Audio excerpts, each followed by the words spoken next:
अगर आपने भी हाल ही में अपनी नौकरी बदली है लेकिन पीएफ ट्रांसफ़र करना भूल गए हैं तो आपकी इस देरी की वजह से आपका बड़ा नुकसान हो सकता है। आपका ईपीएफ खाता इनएक्टिव हो सकता है, आपको ब्याज का नुकसान हो सकता है और पीएफ निकालने में भी आगे चलकर परेशानी आ सकती है। आइए जानते हैं कि आखिर नौकरी बदलने पर पीएफ ट्रांसफ़र करना क्यों ज़रूरी है। आपको सबसे पहले ये समझने की ज़रूरत है कि जब भी आप नौकरी बदलते हैं तो आपका पुराना ईपीएफ खाता क्लोज होता है और नया ईपीएफ खाता बन जाता है। हालांकि आपका यूएएन वही रहता है। ऐसे में ईपीएफ के नियमों के अनुसार आपके सभी पीएफ पैसे को एक ही खाते में रखना आपके लिए फ़ायदेमंद हो सकता है। दरअसल ईपीएफओ के नियम कहते हैं कि आपका पीएफ ट्रांसफ़र करने से आपका मौजूदा और पुराना पीएफ बैलेंस एक ही जगह पर जमा रहता है। इससे आपको कंपाउंडिंग का पूरा फायदा मिलता है, यानी ब्याज पर ब्याज लगातार बढ़ता रहता है। वहीं अगर पीएफ समय पर ट्रांसफर नहीं हुआ तो आपका पैसा अलग अलग खातों में पड़ जाता है, जिससे आपके रिटायरमेंट फंड पर असर पड़ सकता है।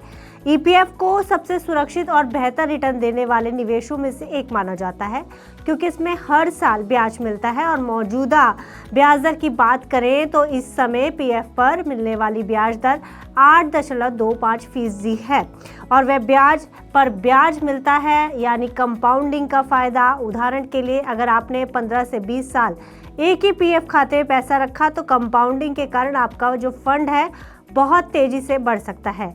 जैसा कि ईपीएफओ अपने नियम में बताता है कि पैसों को बार बार ट्रांसफ़र करने या निकालने के बजाय एक जगह बनाए रखने से आपका रिटायरमेंट जो फंड है वो अच्छा तैयार हो जाता है। ऐसे में नौकरी बदलने के बाद पीएफ ट्रांसफ़र करना ज़रूरी हो जाता है।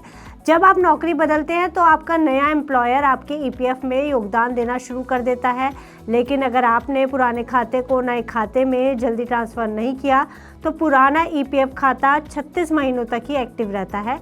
अगर 36 महीने तक उसमें कोई योगदान नहीं डाला जाता तो वह खाता इनएक्टिव हो जाता है और उस पर ब्याज मिलना भी बंद हो जाता है। और सबसे बड़ी बात, आपको आपके पूरे ईपीएफ फंड पर कंपाउंडिंग का फ़ायदा नहीं मिल पाता, मतलब जो आपका रिटायरमेंट फंड है वो सफ़र होता है।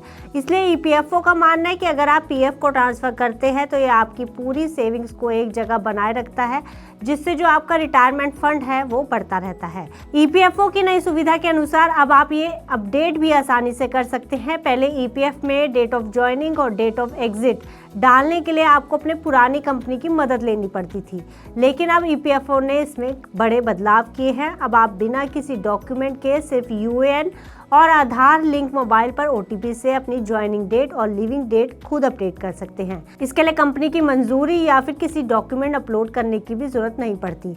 यह सुविधा उन कर्मचारियों के लिए बड़ी राहत है जिनकी पुरानी कंपनी नौकरी बदलने के बाद एम्प्लॉय का जवाब नहीं देती, या फिर कंपनी ही बंद हो जाती है, या फिर पीएफ ट्रांसफर में कंपनी या एम्प्लॉय द्वारा ही किसी प्रकार की देरी हो जाती है। ऐसे में एम्प्लॉय के पास आसानी से ईपीएफ अपडेट करने का आसान रास्ता है। इसके लिए आपको बस ईपीएफओ की मेंबर ई सेवा वेबसाइट पर जाना होगा, अपने यूएएन और पासवर्ड से लॉगिन करना होगा, फिर मैनेज टैब में जाकर वहां से मार्क एग्जिट और अपडेट ज्वाइनिंग डेट को चुनना होगा। ओटीपी मिलते ही आप ये डेट अपडेट कर सकते हैं, लेकिन ध्यान रहे कि जो एग्जिट डेट है वो केवल 2 महीने बाद ही अपडेट कर सकते हैं और वह डेट वही होनी चाहिए जिस महीने आपका आखिरी ईपीएफ योगदान हुआ था। क्योंकि आपके द्वारा पीएफ ट्रांसफ़र में देरी होती है तो आपका जो अकाउंट है वो इनएक्टिव हो जाता है, जिससे आपको 8% से ऊपर मिलने वाला ब्याज मिलना बंद हो जाता है, जिससे आपका जो रिटायरमेंट फंड है वो इफेक्ट हो सकता है। वहीं आपकी कुल सर्विस हिस्ट्री में भी गड़बड़ी आ सकती है। ये खासकर पेंशन के लिए ज़रूरी होता है कि आपकी सेवा का जो है समय सही ढंग से रिकॉर्ड हुआ हो। वहीं एग्जिट डेट गलत है तो पीएफ ट्रांसफ़र या विड्रॉल में आगे चलकर दिक्कतें आपको परेशानी आ सकती है। इसलिए जैसे ही आप नई नौकरी ज्वाइन कर लें, थोड़ी देर बाद ही अपना पीएफ ट्रांसफ़र कर दें। वहीं एग्जिट डेट अपडेट करें जैसे ही 2 महीने आपके पूरे हो जाएं। इससे आपका पुराना खाता समय पर एक्टिव रहेगा और ब्याज भी नहीं रुकेगा, जिससे आपका रिटायरमेंट फंड सफ़र नहीं करेगा। यानी जितनी जल्दी सही तरीके से पीएफ ट्रांसफ़र होगा उतना ही ज़्यादा फ़ायदा आपको मिलता रहेगा।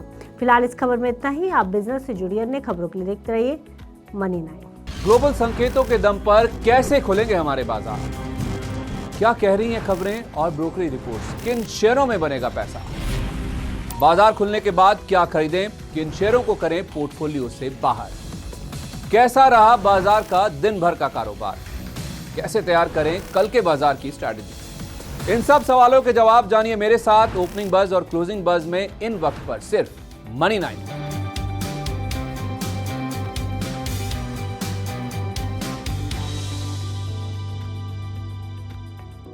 मनी 9 लाया है membership programme money 9 prime.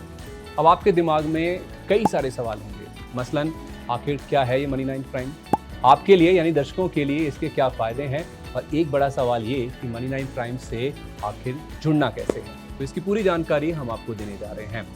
Money 9 prime में 3 प्लान होंगे, इकोनॉमी, स्टैंडर्ड और वीआईपी। तो फटाफट ज्वाइन कीजिए YouTube पर मनी 9 प्राइम। ज्वाइन करने के लिए मनी 9 के YouTube पेज पर जाइए, होम पेज पर मिलेगा ज्वाइन बटन, इसे क्लिक करें, अपनी पसंद का प्लान चुनें और बस हो गया, अब आप रहेंगे सबसे आगे।